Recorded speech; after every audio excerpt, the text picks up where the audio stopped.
Welcome to the BPL cricket field, live from Bolingbrook, Illinois. This is the inaugural Liberty Cup, and this is the first night game of this fantastic tournament. We've had a great tournament to date so far, and tonight sees two local teams battling, Bolingbrook and the Incredibles. And the news from the middle is that the Bolingbrook team have won the toss and they have elected to bat first. So we will be bringing you live coverage of the start of their innings in approximately 7.5 minutes time, so stay tuned. And to those of you who are following the live stream, make sure you share the link with your friends. Let's try and get a decent audience watching this game. Fantastic tournament. As I mentioned, we've seen two good games already today. Earlier this afternoon, Freedom Fighters won their first match. And then this morning's game, the Kings 11 came out victorious. Both big wins for those two teams. And they're probably the two teams at the start of this tournament, I have to say, are favourites to go pretty deep. These two local teams. Personally, I don't know a huge amount about them, but we're about to watch both teams. As we can see there on the screen, the Incredibles team playing 11 for this evening: Shahir Hassan, Syed Hasnain, Kamran Syed, Ali Amir, Fahd Amir, Jahanzeb Khan, Saqib Chowdhury, Aaron Barnes-Thomas, Ahmad Qureshi, Samir Khan, and Talha Zamir. And it says at the bottom there that the Incredibles won the toss and elected to bat, but I'm pretty sure Bolingbrook, in fact, won the toss and elected to bat. There we go. Just as I say it, the graphic has been updated. Fantastic work from the guys in the production studio, bringing us these live pictures and all of the graphics, etc. And we can see in the background the two umpires making their way out into the middle. So things should be getting underway shortly.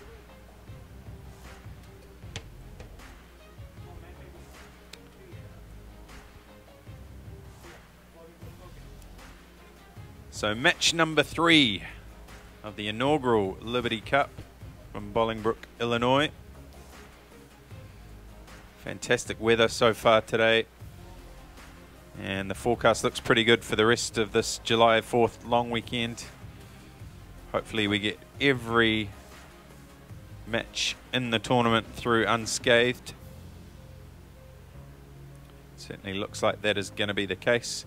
So if you're in the Illinois, the greater Chicago area, and you're a fan of cricket or a fan of sport even, I encourage you guys to get down to the ground in Bolingbrook at some stage in the weekend to witness some fantastic live cricket action. If you can't get here in person, then please continue to watch this live stream.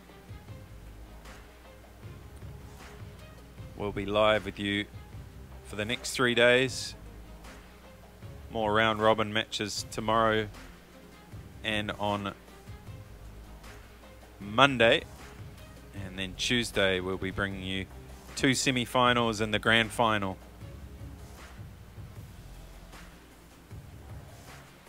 And thanks very much to our sponsors. This tournament, of course, couldn't happen without the fantastic support from Liberty Medical Centre, Pepsi, Gatorade, and of course all of the live scoring, etc., supplied by Cricket Clubs.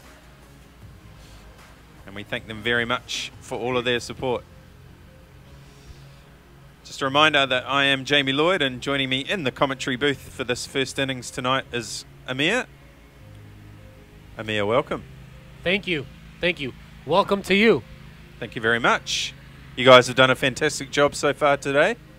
And now I'm just swanning in the latter half of the day to take all the glory. No, we were just warming up the seat for you. Well, I appreciate it. You've done a fantastic job. As I mentioned in the last match, I was following the live feed from some of the earlier games in the airport as I was awaiting my horribly delayed flight. But I made it here eventually, and its Freedom Fighters team are stacked with talent. A number of West Indian players, guys who've got CPL and even international, and of course 2 or 3 members of the current USA squad: Stephen Taylor, Fahad Barber, Akeem Dodson, Elmore Hutchinson. So that team is absolutely stacked. And they're the favorites. Yeah, you'd have to say that they're the favourites. I think the Kings 11 will be up there as well. They've obviously had a really good win first up this morning. Definitely. They have the U.S. players as well. Current, I believe, Jasmeet Singh, Sunny Sohal, who's also played IPL. Yep. They have some international caliber players as well as some of the local talent that's come around from all over the U.S. But again, you cannot count out any of the local teams, any of the local talents that we have. Tonight we have Incredibles versus Bolingbrook. Bolingbrook, again, home field for them. So do you think that's going to be an advantage for them? Yeah, I think it will. This pitch is probably different to a number of pitches that guys are used to playing on, not only around the Illinois area but also around the country. It's a concrete-based artificial pitch, so it gets a lot more bounce than some of the other surfaces from around the country. So it's certainly an advantage to Bolingbrook having this as their home ground. They'll be used to the nature of the pitch, the extra bounce that the fast bowlers can get. But it's a very true natured surface. We saw certainly the guys from in the last match, the Freedom Fighters, they summed up the way the surface was playing very quickly. And we saw the likes of John Campbell and Stephen Taylor taking full advantage of the nice true bounce on this surface. And they do, definitely. Bolingbrook have been winners of BPL, in the past, as well as ACC tournaments. They've won MCC tournaments. So they're well aware of all the players on all the teams around in the Chicagoland area. But again, Incredibles have brought in Shahir Hassan, who's a big hitter. He's one of those players that isn't afraid of anything. He's going to swing that bat, and he's going to hit it big. It's hit it or miss it with him. They've got Kami Syed. They've got Saqib Chaudhry, who's also a well-known player in the Chicagoland area. So I think tonight is going to be one of the more even-sided games than what we've seen the other 2 one-sided games. Well, it'll be very interesting for those of us who don't know a heck of a lot about local players. And here we go. We're underway. And there we go. Straight away we see that bounce. We'll have to get the name of the bowler for you. Left arm around the wicket, but he dug that one in short and it got up nice and high on the batsman.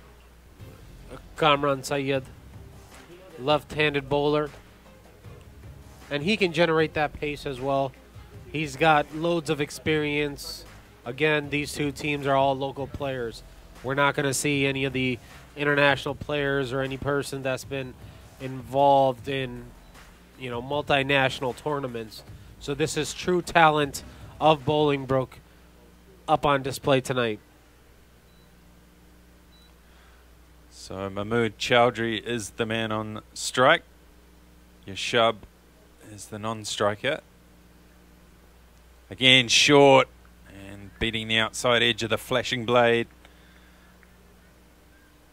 So it looks like short pitch stuff is the order of the day for Kamran Syed.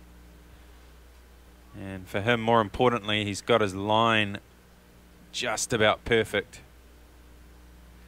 This time he pitches it up and he's going to go for runs here. Just the one. There's the grass, which is beautiful covering of grass here at Bolingbrook. It is quite thick though, so you have to time the ball pretty well to get it past the infield for more than one. And we've noticed every team that have played today out of the the 6 teams that are, including the 2 that are playing, everybody's utilized the bounce. Is that a smart thing to do, in your opinion, Jamie? Yeah, it is. As we have a look at this next delivery again, short of length. Oh, hints of a chance here, but the man in the gully just let it go over his head. Yeah, I think it is a smart tactic, particularly, well, obviously from the quicker bowlers, but you've still got to land the ball in the right place. We saw in the last match, if you didn't quite get that length where it was coming up towards the chin of the batsman, as we see a over pitch this time, and this could be the first boundary, and it is. Runs away to the cover fence, and that is Yashub. No, in fact it's Mahmood Chowdhury with the first boundary of the Bolingbrook innings. Over pitch this time by Kamran. But yes, I think bowling short can definitely be a good tactic, but like I say, you've got to get it right. It's got to be up about the chin. Again, uppishly played through the gully, but finds the gap, and they'll come back for 2. That's good running. And you bring up a good point. If they're not placing it in the right areas, that ball is going to go, and it's going to travel far.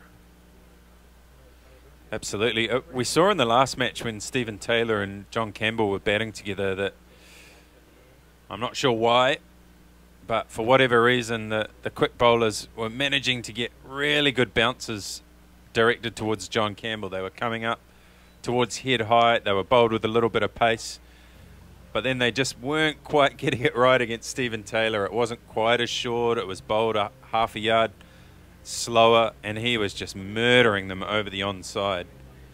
So it's, you know, like anything in cricket, it's a game of inches. If you miss your spot by a couple of inches, you're going to go for runs. But if you get it right, you can create chances. We've already seen a couple of half chances in that opening over from Kamran Syed, where a couple of, you'd have to say, kind of off the outside half of the bat, just avoided the gully fieldsman. So yeah, it's not a bad tactic, but you've got to get it right.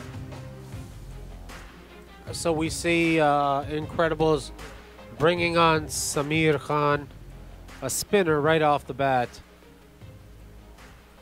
What do you think about that? I think that's not a bad tactic, actually. Again, just harking back to the last match, I thought the team that went down to Freedom Fighters, ARC, I think they missed a trick by only bringing spin on in the 7th over. I thought they could perhaps have brought on a slow bowler certainly in that opening power play. And we see here the Incredibles not shy to bring on the slow bowlers straight away. And of course, if it doesn't work, you can always take them off. You can, but cricket is all about confidence. You give the confidence to the batsman. Bringing a spinner on, I love playing spin. Here we go, I'm going to tee off. And that can always be a mind game that you're playing. As we see, the batsman is teeing off here. Yashub dropped a little bit short, gave himself room, and he slapped it away over the offside, and they'll scamper back for a third. Good running there. Nice long boundaries at this BPL cricket field. 70 metres plus, perhaps.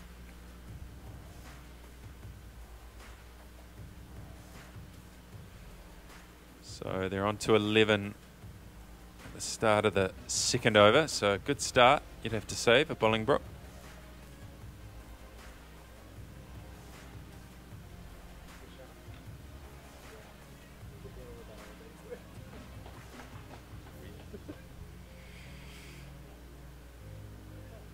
So Samir Khan, despite going for runs in that last delivery, Jamie, he settled onto a decent line and length straight away. Again, a little bit short, and again he's going to go for runs. This time, 4 runs. Gets a bit more bat on it this time. So he's bowled 2 very good length deliveries and 2 short deliveries, and he's been punished on both occasions. Mahmood Chowdhury with his 2nd boundary. And so, Jamie, like we discussed before, I'm very against bringing a spinner on so quickly into the innings. Again, you have, the mindset of a player is, let me bring on a spinner right up front because the openers are usually used to the pace on the ball. Let me slow it down. They're not used to it. Let me get the couple of early wickets. In this scenario, you have two batsmen that are out there that seem pretty comfortable with it. How do you deal with that? Yeah, I think the challenge for any spin bowler on this surface is that the surface is incredibly true. Like, you're not going to get any variety in the bounce because it's concrete based, artificial turf. There's not going to be ones that occasionally keep low or ones that occasionally get extra bounce. It's very true, which means the batsman, as soon as they work out how high that bounce is going to be, they can trust that bounce and just play through the line. We've already seen two short deliveries. The batsmen able to give themselves a bit of room, and they had the confidence just to smash it over the infield. And that's now put Samir Khan off his line and length, and he's consequently bowled 3 wides on the trot. Again, this decision can be a blessing in disguise, or it can be painful, like it is dealing with Incredibles right now. And there you go. There's the 4th wide. Well, if he now goes and takes 2 wickets off the last 2 balls in the over, there'll be some redemption, but all will be forgiven. Yeah, currently it's a little bit messy.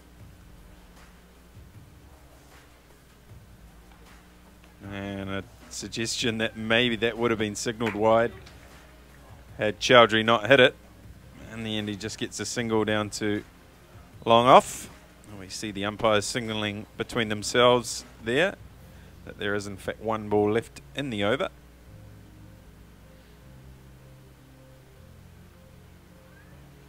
This time straight to the man at a skinny third man.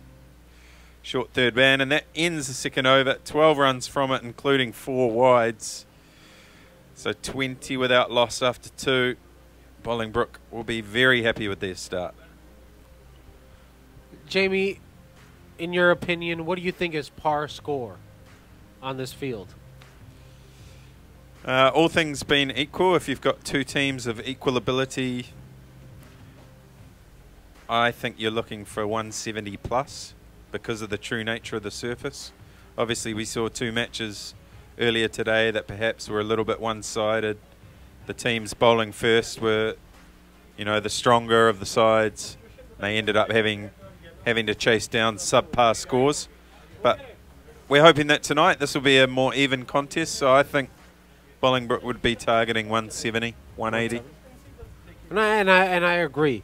And there's no swing of the pendulum in this game tonight, knowing the players are all local, knowing their abilities and knowing their talent.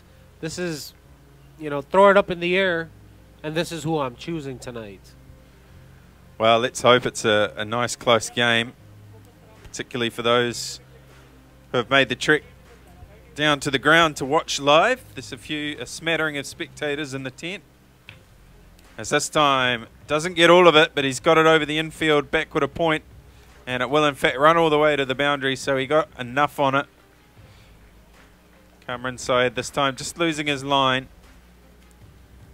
enabling Mahmood Chowdhury to free his arms, and that's his 3rd boundary. Moves on to 16 and the score to 24. So again, just like we saw in the last game, bowlers letting themselves down by 1 or 2 loose deliveries and over, which are going for runs. This time, that's just a good shot. Nothing wrong with the delivery. They've stationed a man out there on the point fence now, so it's only 1. Chowdhury giving himself a little bit of room. That ball was only 1 or 2 inches outside off stump, so quite an adventurous stroke, but he played it well enough.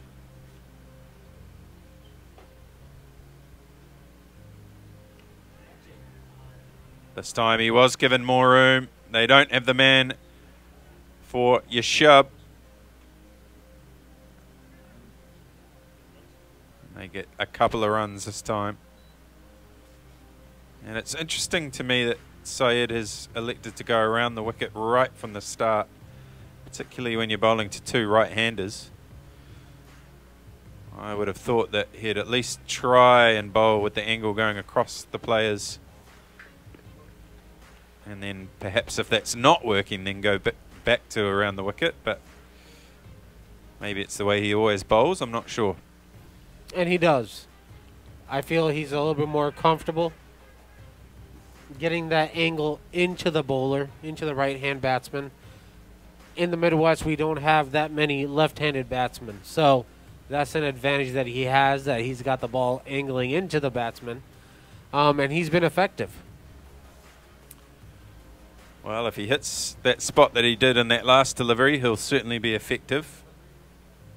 This time shorter. Oh, just over the outstretched hand of the man at point.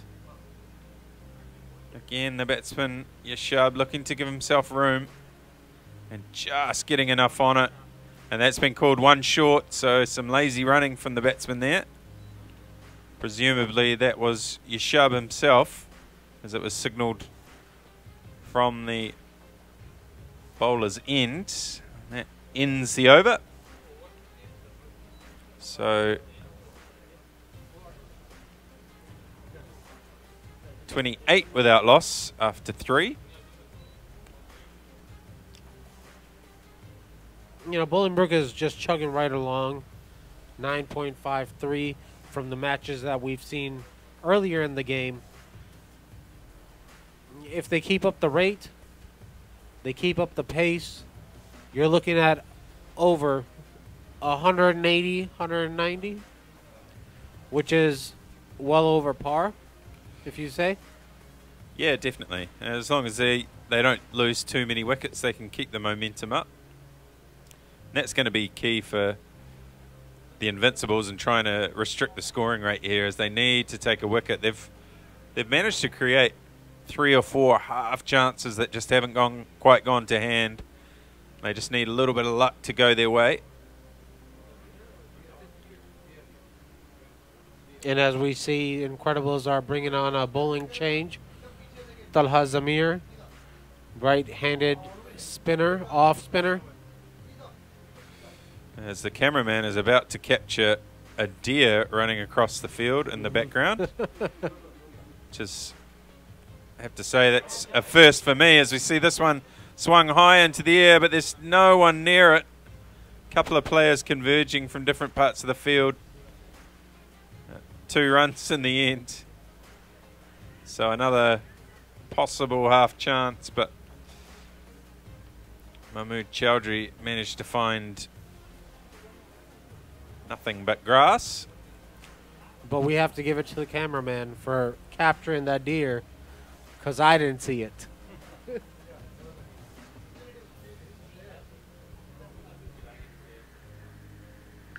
Chowdhury on the strike, right? Yeah. And a big shot down the ground. That's the first 6 of the innings. He's absolutely smoked it over long on. Wrong batsman on strike. So Chowdhury will move on to, I believe, 25 with that shot. Got a couple off the first delivery and then a 6.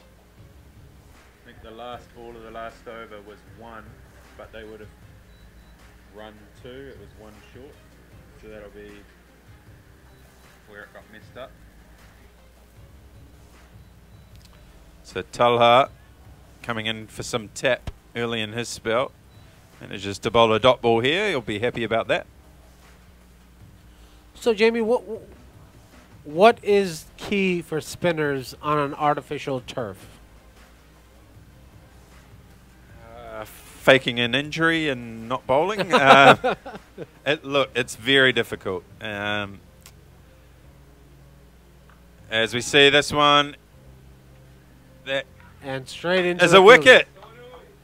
Didn't quite get as much on it as I thought. He's picked out the one man in the deep on the leg side.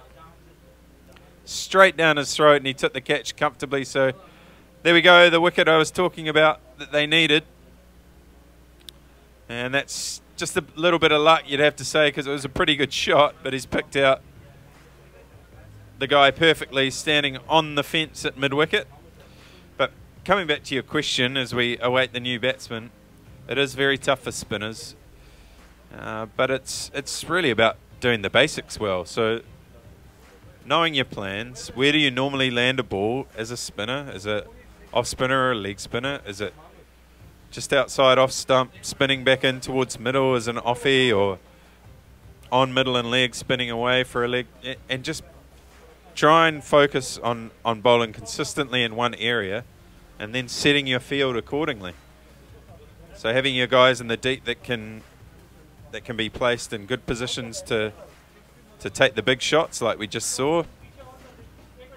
But yeah, it's about doing the basics well. I think the mistake that the bowler made, I've forgotten his name, who opened the bowling from the far end, bowling spin. Samir Khan. He enabled the batsman to get in his head. They played a couple of decent shots when he dropped short, and then all of a sudden he was bowling those wides outside off stump and just lost his rhythm. But up to that point, he'd actually bowled 2 decent deliveries, and he needed to try and find that spot over and over and over. And again, cricket is all about mind games. What are you going to do? What am I going to do? If a batsman can get into your head as a bowler, you're not going to be effective. Exactly. It's about mental strength. It's about planning. It's about knowing what you want to do and not allowing the opposition to change your course of action through what they're capable of doing. Of course, it's easier said than done, and it's easy for us to say that from the commentary booth. It's a whole different thing when you're out there in the heat of battle. But that's why practice is so important. You've got to practice in the same intensity at which you play the game. And I think it's a little bit of a fault of cricket, particularly in this country, where practice is just, you know, a net session or, you know, hitting a couple of balls or whatever. You've got to somehow create those match scenarios where you're under pressure, not just in the match. You need to be practicing that so that when it comes to a game and you're faced with that position, you've already, you know, experienced it a couple of times during the week when you've been practicing. And again, like you said, I loved what you said, it's easier said than done. Playing in a country where cricket is not prominent, cricket is not common, it's not a profession. The mind frame of all the cricketers out here tonight, Incredibles, you know, and Bolingbrook, this is not a profession for them. This is a hobby. So what kind of advice would you give to any of the younger cricketers that are watching our live feed tonight on Cricket Clubs Live? What kind of advice would you give them? How would you let them go about this?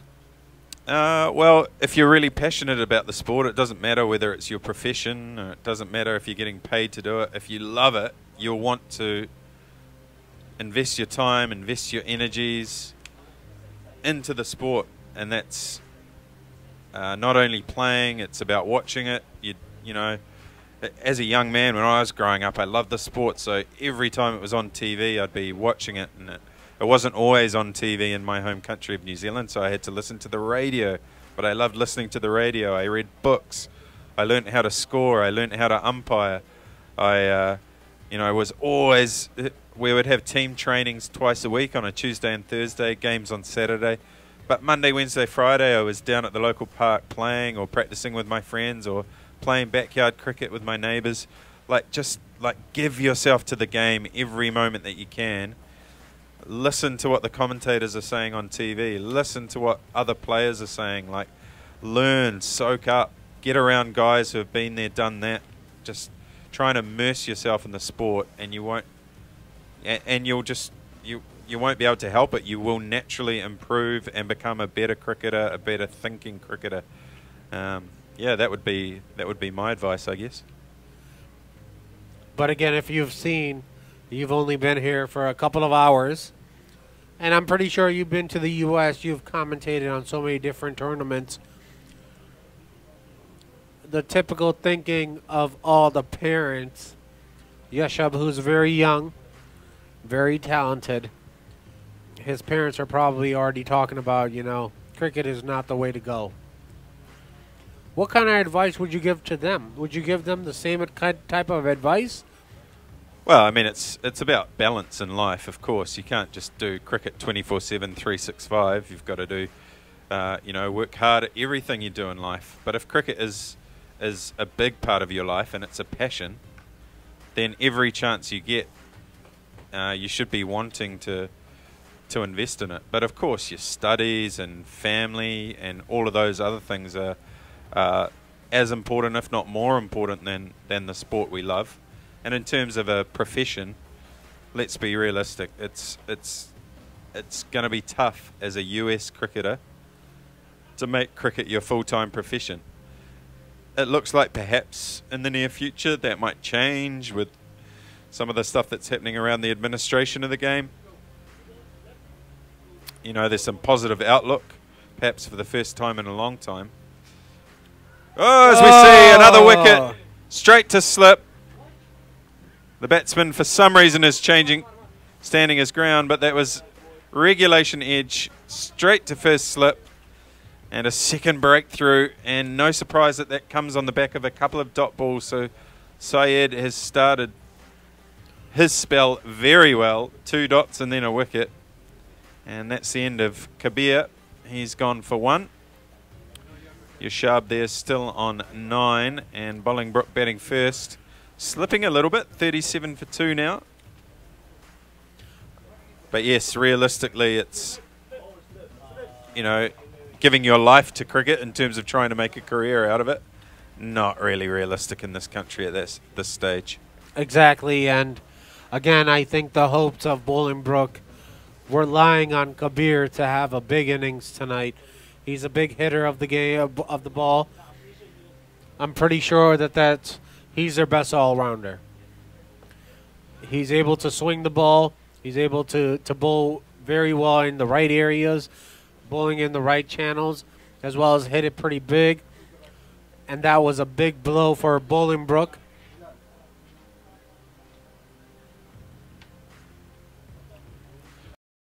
Well, that's a big breakthrough for Incredibles in that case.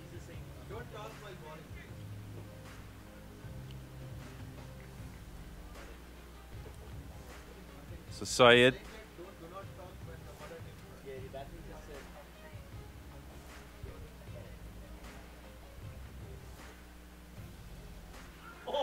Oh, big appeal, first ball. So Syed here has started very well. Was there an inside edge on that, Jamie? Well, we'll have to ask for the replay.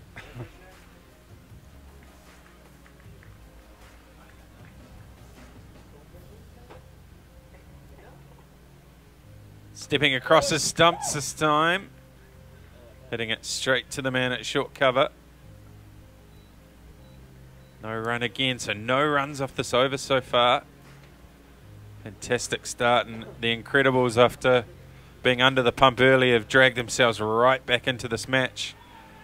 This time he finds a gap down the ground, and he's going to come back for 2. There's some confusion, but in the end they managed to get back to the right end. So just the single and the end of a successful and very well bowled over by Syed.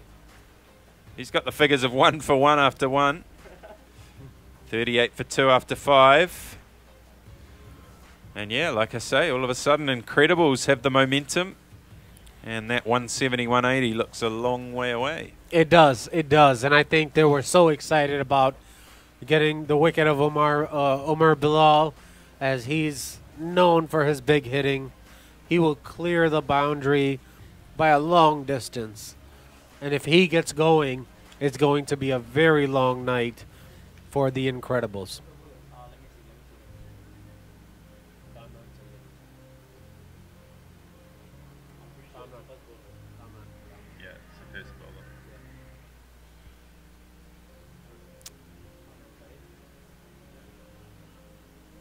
So Kamran Syed has switched ends. He's come back for his second spell. Perhaps the thinking is that there's 2 new batsmen at the crease well, certainly one new batsman anyway. Shub has been there since the beginning. He's hardly faced any of the strike.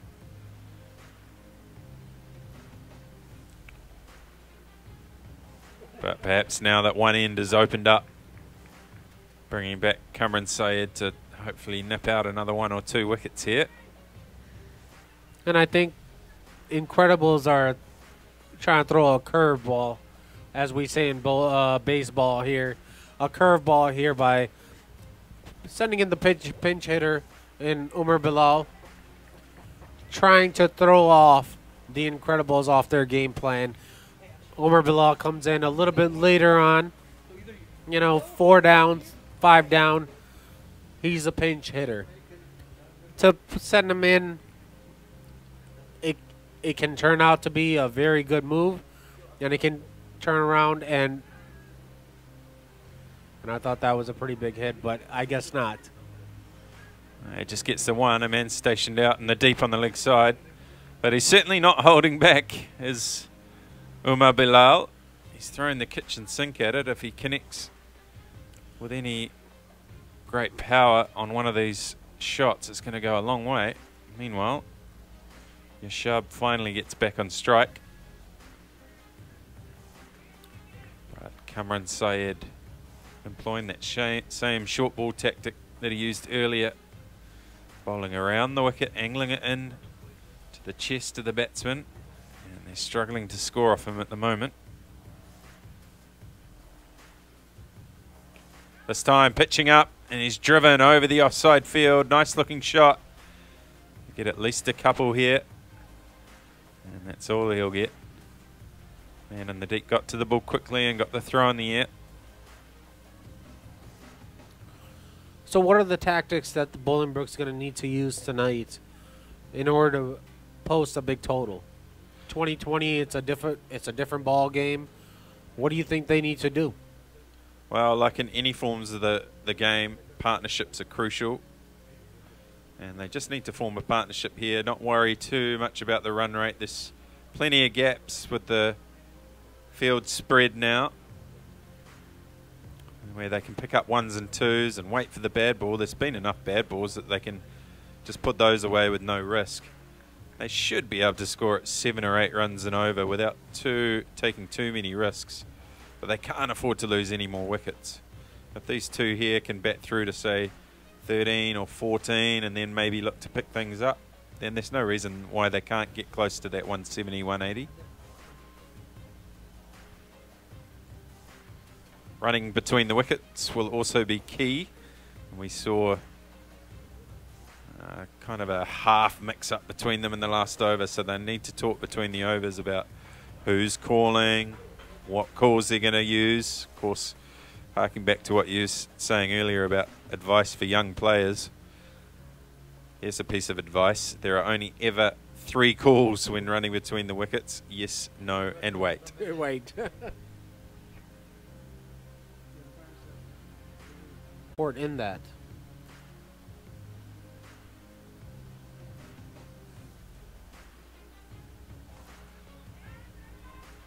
And they take a quick single into the offside this time. Good running, putting pressure on the field. It forces a misfield, but there was always one there anyway.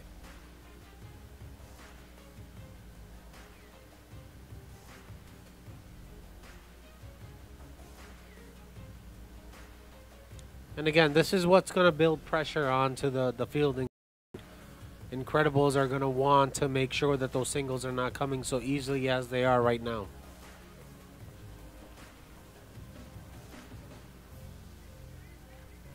This time wide outside the off stump. Wide is signalled. And again, it's that mental mind frame that the bowler has. Umar Bilal's on strike. If he's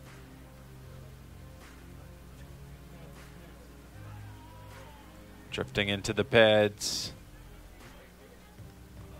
In fact, as a bye, it missed everything. So Bilal is not holding back. He's looking to smash every delivery he faces. He's yet to really connect with the one. But I'm confident to say when he does connect, it's going to be out of here. This time, using the pace of the delivery and a clever angle on. Get another couple of runs here, will you, Shub? Just a little lap sweep.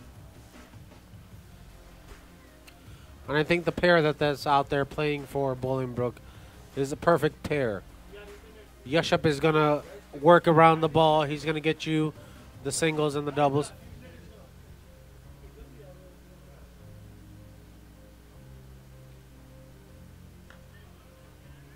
This time, single again. Down to the man at long off.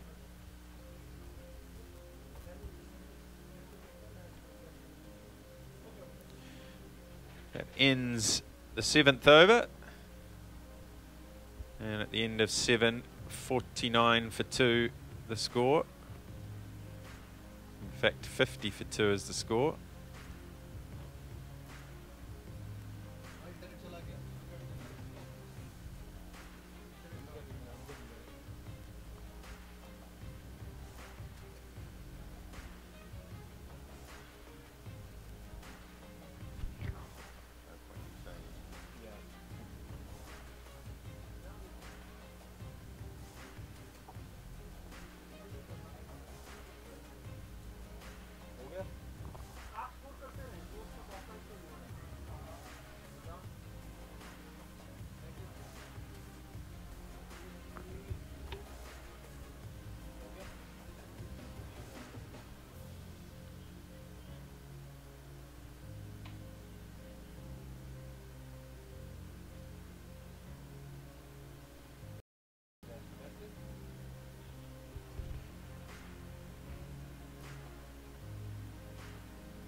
Seems like we're having some technical difficulties.